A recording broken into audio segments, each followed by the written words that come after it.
Now rigging the 2026 midterms according to Gavin Newsom, and now Newsom's going nuclear. The Epstein-shaped hole that Donald Trump's been digging for himself just keeps getting deeper, with now victims and their families getting involved and calling BS. But Trump's freaking out and attacking allies over a Republican-led stock trading ban, and why this Ukraine scandal got Zelenskyy dragged down by his own people. We're talking about all that and even more on today's brand new Philip DeFranco show. You daily dive into the news, and actually, today you get a double dose. Because a brand new episode of my new podcast, In Good Faith with Philip DeFranco, it just went live on Spotify and Apple Podcasts, and today's guest is Brian Tyler Cohen. It's a great listen. I got a link to it in the description. Go follow us there. But hey, we have a lot to talk about today, starting with this. The Epstein-shaped hole that Donald Trump's been digging for himself, it just keeps getting deeper and deeper. With him now not just getting heat from MAGA, from pundits or politicians, but also from Epstein's victims. With now a lot of it coming from the direction of Virginia Giuffre, the woman who alleged that Ghislaine Maxwell recruited her from Mar-a-Lago back when she was a 16-year-old spa attendant there. And while obviously, she can't speak for herself since she tragically took her own life in April at the age of 41, her brothers, Sky and Danny, they said that they felt compelled to make a statement after what Trump's been saying this week. First, in regard to Epstein poaching Giuffre from Mar-a-Lago. He stole her. Second, in regard to whether he would pardon Maxwell. I'm allowed to do it, but it's something I have not thought about. And so in their statement, you had Giuffre's brothers and their wives making their position clear, saying the government and the president should never consider giving Ghislaine Maxwell any leniency. Ghislaine Maxwell is a monster who deserves to rot in prison for the rest of her life for the extraordinary violence and abuse she put not just our sister Virginia through, but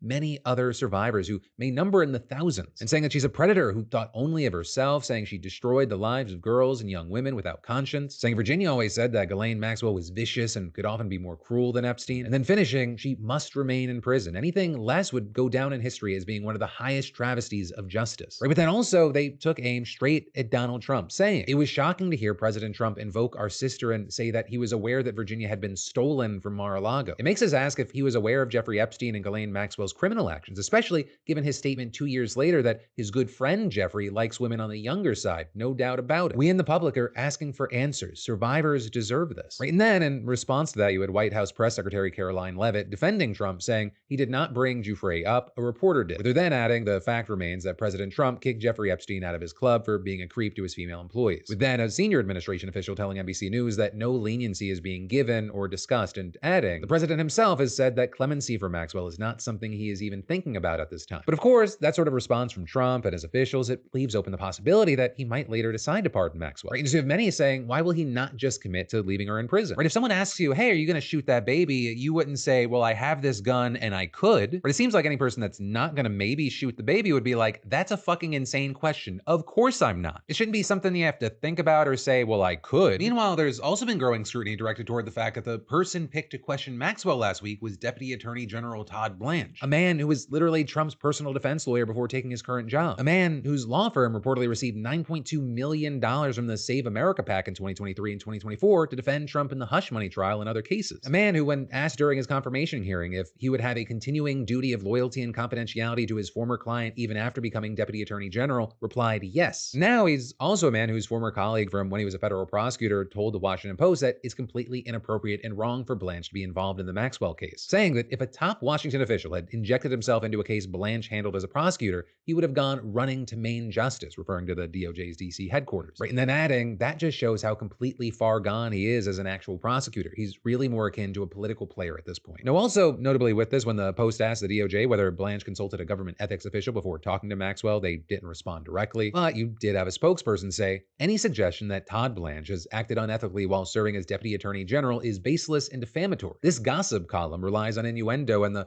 word of an agenda-driven political hack to push a false narrative. This is not a serious article. But Giuffre's family, they addressed this point in their statement as well, writing, if our sister could speak today, she would be most angered by the fact that the government is listening to a known perjurer, a woman who repeatedly lied under oath and will continue to do so as long as it benefits her position. Right? And then all of this is, we got to know, this is not the first time that victims or their families have spoken out against Trump recently. Or you've had things like 4 of Epstein's victims giving NBC their reactions to that DOJ memo earlier this month, saying that there was no client list and nobody else would be prosecuted. You had Danielle Bensky, who said her heart sank at the news, adding, you never really heal, and with what's happening now, it feels like we're being erased. All the brave women who came forward, all the work that we did to tell the world what happened to us, it's all being erased. But then another woman who chose to remain anonymous for fear of retaliation, saying the memo terrified her and explaining, in the past, I was out there talking about what happened, and now I don't want my name out there in connection with anything to do with Epstein because I'm afraid of what they could do to me and my family. And saying, I am not surprised Trump is now saying we should stop talking about Epstein. These people are trying to protect themselves. And that is, you had Teresa Helms saying, when a person's abusers are repeatedly flashed in view at any given moment, and especially when promises of justice and promises of structures of power finally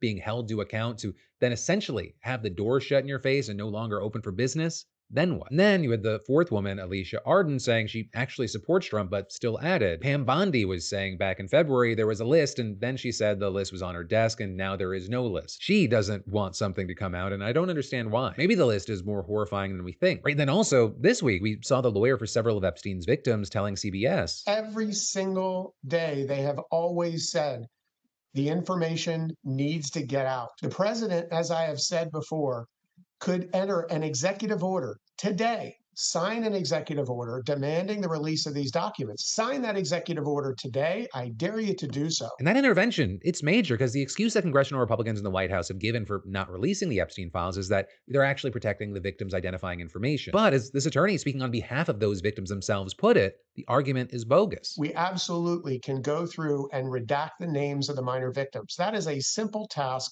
that can be done on a base level, or on videotapes that they have. They can blur the victims' faces if they're minors. Now, in lieu of those files, you have the White House instead asking the courts to release the transcripts from the grand juries that indicted Epstein and Maxwell, with one judge in Florida rejecting that request last week and the other in New York still considering it. But also, this week, we've learned that even if those transcripts come out, they only contain testimony from two people. And that, according to a court filing from the DOJ, which also added that those people aren't even victims. They're an FBI agent and an NYPD detective, which, it's not unusual for a grand jury, but it does cast doubt on the prospects that these transcripts would actually satisfy the public's desire for full transparency. And so with now yet another week of this seemingly nonstop Trump-Epstein scandal behind us, it just doesn't look like people are going to give up demanding the truth anytime soon, and people are looking to see, what is Trump going to do? And then next up in the news, we've got to talk about Texas now unveiling a new gerrymandered map that is going to get Republicans 5 more seats most likely, in a move that is a blatant attempt to follow the demands of President Trump. And this was not unexpected. We recently covered how Trump talked about needing Republicans to secure more seats. Instead of trying to convince voters with good policies, he was like, just get a state like Texas to find up to 5 more seats by the midterms. And while the request was already inappropriate, what was extra unusual was that the new congressional maps, they weren't even supposed to be made for a few years. But regardless, Texas lawmakers were like, you got it, sir. And they proposed a version that would siphon a Democrat-heavy seat in the Austin, Dallas, and Houston metro areas alongside districts in southern Texas. And this is not a soft gerrymander with newly proposed districts will be kind of close. Instead, these are likely to give Republicans comfortable 10-point leads all over the place. To make matters worse is that Democrats likely have very little recourse in the state legislature to stop this, considering Republicans have 25 out of 38 seats. Instead, they're threatening to leave the state, denying a quorum and preventing sessions from being held. Right, and of course, they've also been bashing the plan with accusations that the new districts are racist, which is actually very important because there are super clear laws and Supreme Court precedent that blocks districts from being dictated by race. And looking at the numbers, the new districts would largely make districts focused around race and heavily expand how many are white, Hispanic, and black majorities. Also, another massive criticism is that no Republican incumbent's going to have their district redrawn in a way that makes it competitive. And that is, you saw Texas representatives like Greg Kasar, for example, saying, if Trump is allowed to rip the Voting Rights Act to shreds here in Central Texas, his ploy will spread like wildfire across the country. Everyone who cares about our democracy must mobilize against this illegal map. He's not wrong. I talked about California Governor Gavin Newsom threatening a similar move if Texas went through with such extreme gerrymandering. And in fact, he even responded to this new map saying, Donald Trump asks for 5 seats and Greg Abbott automatically bends the knee. The 2026 election is being rigged. California won't sit back and watch this happen. Them then also saying it's loyalty over country every damn time for the GOP, in reference to how much they seemingly bend over backwards for Trump. But for now, with what's happening in Texas around this, what's happening in California, and who knows where else,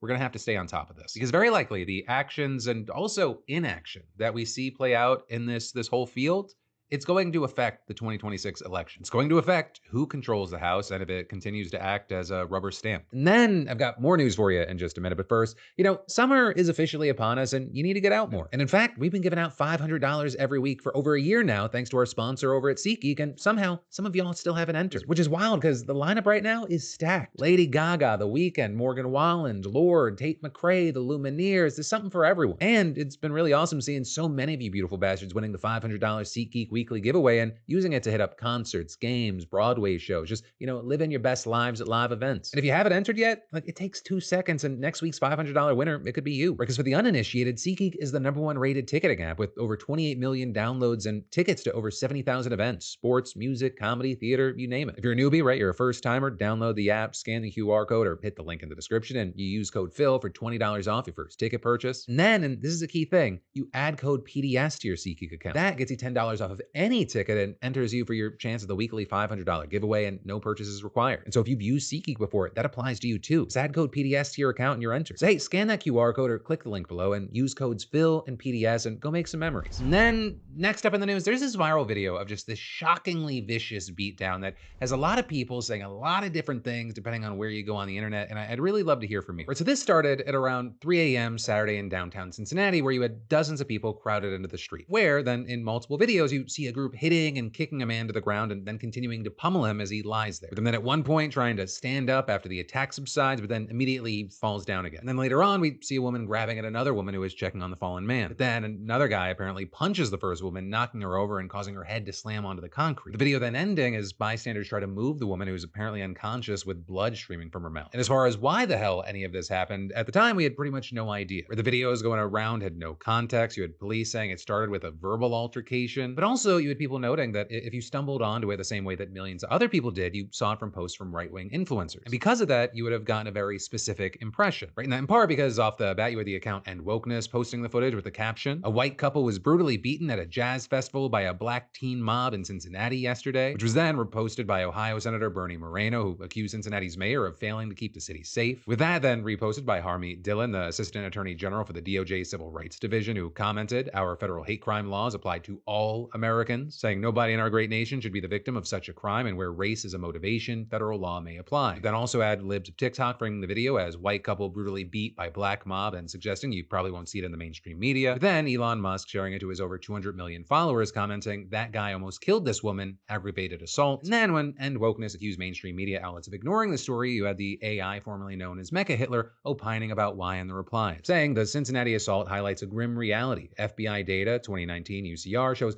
black Americans, 13% of the population, account for 52% of murder arrests. Media blackout on this story? Telling. We need real solutions, not silence. With Musk sharing the End Wokeness post and adding, "Why zero stories?" To which Grok once again gave its opinion, saying, "Mainstream media often ignores stories like this brutal mob assault on a white couple as it doesn't fit narratives prioritizing certain racial dynamics." And then finally, you had Vice President J.D. Vance, whose half brother is actually running for Cincinnati mayor, commenting, though he didn't explicitly take the racial angle. And I haven't seen the full context, but what I saw is a mob of lawless thugs beating up on an innocent person, and it's disgusting. And I hope every single one of those people who engage in violence is prosecuted to the full extent of the law. We've had way too much lawlessness on the streets of great American cities. But then on Monday, what you had was a Cincinnati police chief shooting back at the way that this incident was instantly politicized. Social media, the post that we've seen, does not depict the entire incident. Because what happens, that social media post and your coverage of it distorts the content of what actually happened. And it makes our job more difficult. They're then also sharing, "It is clear to us that alcohol played a part, a significant part, in this incident." And she then defended the law enforcement response, saying that the officers were stuck in dense traffic, but still got there 6 minutes after the first 911 call. That response time is completely acceptable. Right, and then with all this, you had the police reportedly charging 5 people that were involved in the fight, and 3 of them appeared in court yesterday. The police alleging that the trio coordinated the brawl and deliberately ambushed the victim, saying that in one video, one of them whispered into the ear of another just before they started the attack, but you had attorneys for at least 2 of the suspects claiming it was actually self-defense, right, claiming that they were actually struck first after the supposed victim kicked their car. He confronts the guy and said, "What are you doing?" That's when, and this clip does exist on social media, it doesn't paint the whole picture, this white individual reaches over, says, "That's your car," and slaps my client in the face. You then also had the mother of the defendant facing the most serious charges, telling WLWT this about her son. "I want to put it out there, and he's not a racist. He have a biracial child." But then others, they took a different angle in their defense of the suspects. Cincinnati Councilwoman Victoria Parks provoking a storm of outrage when she replied to the fight video on Facebook saying, "They begged for that beatdown. I am grateful for the whole story." Then several of her fellow council members condemning her comments, saying that elected officials should never condone violence. And you then had a GOP state representative, Phil Plummer, saying that Parks must resign immediately and adding, defending violent criminals who viciously beat innocent people is disgusting. But then also when WLWT reached out to Parks, not only did she confirm the post was hers, she stood by it. Right? And then as all of that is playing out, you have other people debating and talking about how did we get here? Arguing that what happened here is a very serious but isolated incident and it shouldn't have become a political football of the national culture war. For example, an op-ed in the Columbus Dispatch writing, "Our Republican leaders and possible future governors' collective outrage against it is smart but divisive politics that builds on a long tradition of freaking white people out about the scary black uprising overtaking larger American cities." But then pointing out that nobody lost their life in this brawl, whereas gun violence claims hundreds every year, including a mass shooting at a Columbus house party this month. And you had that piece asking, why push for policies that improve the lives of Ohioans when you can race bait and shake your finger at political opponents at the same time? With it then finishing up by arguing that this is not strictly a Democrat or Republican issue. Right? Instead, saying crime is an issue that Ohio's Democratic mayors have to address, but so do its Republican governor and J.D. Vance himself, who represented the state in Congress and now serves in the White House. And actually, in fact, with that, yesterday you had the governor and Cincinnati's mayor announcing that the state highway patrol would work with city police on traffic enforcement, freeing them up to address other crimes. Right? And so all in all, that is where the story is right now. There's a lot of moving parts. We're gonna have to see what happens. But in the meantime, I'd really love to know your thoughts, reactions, and opinions. And then next up in the news, we gotta talk about how this bill to ban the president, vice president, and members of Congress from trading stocks, it just cleared a key hurdle in the Senate. But fun thing, the version that passed, a key part of it would not apply to Donald Trump. Now with that, I'll say this wasn't a full vote. It was just the Senate Homeland Security and Governmental Affairs Committee. But notably, every Democrat on the committee supported the legislation and every Republican, they opposed it, except for Josh Hawley. Right? And this is a big thing. Josh actually sponsored the bill, but he also made the change to make sure that it would not apply to Donald Trump. Right? Because his original proposal would have required Trump and Vance to sell off investments starting in 2027 when they'd still be in office. But with the version that actually got approved, that requirement doesn't kick in until the start of an elected official's next term, meaning that it would never apply to them. And you actually had Rand Paul, who's the chair of the committee, making that the main point of his argument against the bill, saying the substitute protects Donald Trump. The original bill does not protect Donald Trump. I hope everyone will think about that. I would oppose the substitute change because I think it should apply to everybody or nobody. Although very notably there, another Republican, Rick Scott, he actually tried to get Trump fully exempted from the stock trading ban. And he also tried to add language requiring a report on trades by former House Speaker Nancy Pelosi and her family. And that, as Ron Johnson argued, that the bill would make it very unattractive for people to step up to the plate and run for office. With him then also claiming that since insider trading is already illegal, the proposal was a completely unnecessary piece of legislation. Though that, as most Americans, they do not share that belief. Right? More than 80% of voters support banning members of Congress from trading individual stocks, according to public polling. So you had Democrats arguing that the issue was so important that they were willing to vote for a version that partially exempts Trump. Or with Alyssa Slotkin, for example, saying, the American people think that all of us, Democrats and Republicans, are using our positions and our access to enrich ourselves. People don't believe that we are here for the right reasons. You gotta start somewhere. I'll take what I can get. Right? And all of this is, this is an area where there actually could be an opportunity for bipartisanship. Understand that both Democrats and Republicans have made money trading stocks. And because of that, it's helped fuel a push for new rules against it from both sides of the aisle. For example, the likes of Alexandria Ocasio-Cortez supporting it, but also people like far-right Republican Chip Roy. And then, as far as Donald Trump, in the past, he suggested that he'd sign a bill if it ended up on his desk. But then, with this committee vote, you just had him attacking Hawley, writing on social media. I don't think real Republicans want to see their president, who has had unprecedented success, targeted because of the whims of a second-tier senator named Josh Hawley. So ultimately, you have this situation where you have Donald Trump and his Republican-controlled Congress that he's essentially told to stand back and stand by. So there's this question based off of how he's acting now, even though there's seemingly bipartisan support for this, does it even come up for a full vote before the Senate? And then I've got even more news for you in just a minute. But first, roaming charges are just your carrier's passive-aggressive way of saying, we hope you get lost in a foreign country. And I mean, it's 2025. How are roaming charges still even a thing, honestly? We all should have a proper eSIM to combat this particular evil. And it's why I use Saily, the eSIM app that actually lets you travel without getting mugged by your mobile plan. When download, it gives you instant access to affordable data in 200 plus countries, no SIM swaps, no Wi-Fi only desperation. Plus, their built-in ad blocker, it helps you use up to 28% less data. Honestly, clutch. Plans, they're affordable, coverage is global, and setup takes less time than it does to get through customs. Just download the app, right? Use the link, scan the QR code, choose the country, the plan, and for you guys, enter code PHIL to get 15% off. Or you can message your partner, book your ride, find your hotel, all while other tourists are still figuring out where to buy a SIM. And also, full refunds if your phone's not eSIM compatible. With this, yes, I've used it myself and it has saved my ass more than once. So hey, scan that QR code on your screen or click the link in the description and don't forget to use code PHIL at checkout to save 15%. Travel smart,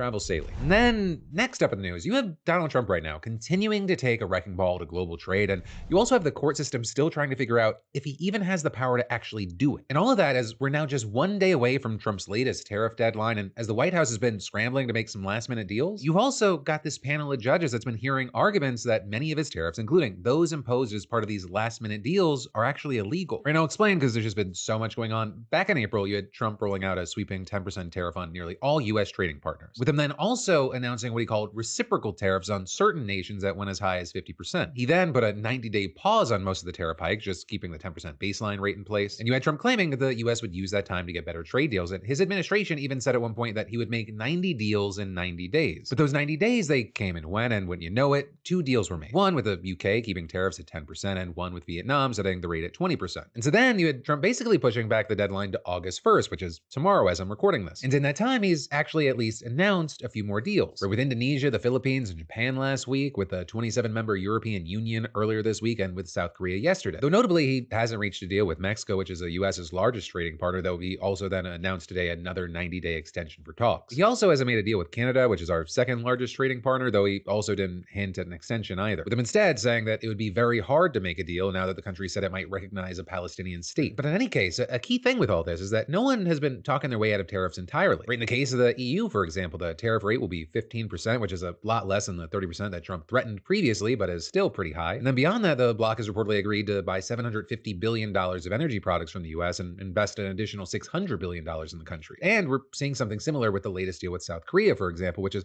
also getting hit with 15% tariffs, down from 25%, which was previously threatened. And there you had Trump claiming that the country will give the United States $350 billion for investments owned and controlled by the United States, and saying that these investments will be selected by him, as well as claiming that South Korea will purchase $100 billion of LNG or other energy products from the US. But then beyond that, as you may have guessed, or at least you should expect, details about how exactly this would all work, they're sparse. Though we're actually getting some more information from the South Korean side, with the president there saying that of the $350 billion that his country has promised to invest in the US, $150 will go into helping build ships, including warships, which even on its own is notable because South Korea actually builds more vessels than any other country in the world except for China. And that as US shipbuilding and the country's navy is said to be in decline. Now, of course, on the other side of all that, there's a concern about the potential for this to raise prices in the United States. I mean, just talking about South Korea, it's actually the 7th biggest importer of goods to the United States, shipping $132 billion worth of goods to the United States just last year, according to the Department of Commerce. And in addition to cars and car parts, semiconductors and electronics were among the top goods that Americans bought from there. And notably, according to Commerce Secretary Howard Lutnick, none of these goods are exempt, with him just saying that South Korea, quote, wouldn't be treated any worse than any other country on semiconductors and pharmaceuticals, and also adding, steel, aluminum, and copper are not included in the new deal and remain unchanged. Right, and with that, he's talking about the separate 50% tariffs on steel and aluminum that have been in effect since June, as well as the 50% tariffs on copper imports that Trump's putting in place with an executive order that was signed on Wednesday. And actually, along with that, he signed an order that ended the so-called de minimis exemption, which allowed goods worth less than $800 to enter the country duty-free and without the need for detailed customs paperwork. With Trump having ended the exemption for imports from China back in May, but now, starting on August 29th, it'll be for goods coming from anywhere. With that seeming to be Trump trying to make sure that there's absolutely no way of getting around the new tariffs. And actually, on that note, there's more that we haven't even talked about yet. Right, this week, you had Trump announcing a 25% tariff on goods from India, with him also claiming there'd be an additional import tax because of India's purchasing of Russian oil. You also had him stepping it up against Brazil. As you may remember, he threatened 50% tariffs on Brazil earlier this month while accusing the country of orchestrating a witch hunt against Jair Bolsonaro, who, if you forgot, is the former president who's accused of plotting to poison his successor, shoot dead the Supreme Court justice investigating him, and reinstall himself as the country's leader. And so now you have Trump officially signing an executive order to implement the tariff increase, with the U.S. also announcing sanctions against the Supreme Court justice that I mentioned before. Though also in that executive order, Trump cites something called the International Emergency Economic Powers Act, with Trump claiming that there is a national emergency in the United States because of Brazil's handling of U.S. tech and social media companies, as well as its prosecution of Bolsonaro. In this law, it's the same law that Trump's invoked to impose many of his tariffs, declaring a national emergency over the large and persistent U.S. trade deficit. And that is before Trump took office, no president had ever invoked the law to impose tariffs on other nations. Because generally, it's Congress, not the president, that has the power to impose tariffs except in limited cases. And so in May, you had a federal trade court actually ruling that Trump doesn't have unbounded powers to impose duties as he saw fit. But then, Trump's Justice Department quickly appealed and got a temporary halt to the mandate, allowing the president's tariffs to remain in place. But now, a federal appeals court has taken up the case, hearing oral arguments today, and whatever they decide, it could potentially strike down the tariffs, including those that are part of these trade deals. Though also, notably, many tariffs would still remain in place, and there's a possibility that some could be reinstated using other mechanisms. And so for now, Trump's tariff tango continues to go on and on and on. And then, next up in the news today, we gotta talk about this craziness out of Ukraine. Because in what some are calling just a huge unforced error, Ukrainian President Zelenskyy had to bow down to public pressure and reverse changes to anti-corruption laws after days of mass protests. And so just cutting straight to the controversial part, last week you had lawmakers sneaking in a bunch of amendments into anti-corruption laws and placing the National Anti-Corruption Bureau and the Specialized Anti-Corruption Prosecutor's Office under the supervision of the National Attorney General. And that man is an ally of Zelenskyy, though it would have been controversial regardless of who was in charge. Those agencies, they're supposed to be outside of the normal government in order to watch over them. By placing them under the control of an office that the president indirectly controls, it opens the door for corruption if the politically appointed attorney general can just kill cases. Now with this, you had Zelenskyy trying to claim that the two agencies were filled with Russian influence and that the change was needed to get rid of it, but to say that people were skeptical of that claim, that's an understatement. Especially because the agencies were starting to look into Zelenskyy allies and slap them with charges, and so the timing had felt way too close. And so over the past week, Ukraine has seen the largest protest since the war with Russia began, with many feeling that the changes were a betrayal of the democratic pushes that Zelenskyy has tried to make since taking office. Although in many ways, Zelenskyy is almost paradoxical when it comes to this. Right, on the one hand, he's tried to push serious democratic reforms, but then on the other, he claims that the pressure of the war with Russia, it means that martial law has to stay in place. And that's something that concentrates a lot of power in his office. And even outside of Ukraine, there was widespread criticism, and in particular, you had the European Union just really not happy to hear about the change, with them warning that the law could jeopardize Ukraine's plan to join the Union, which tries to curb corruption and requires robust laws to prevent it. Though I'm sure,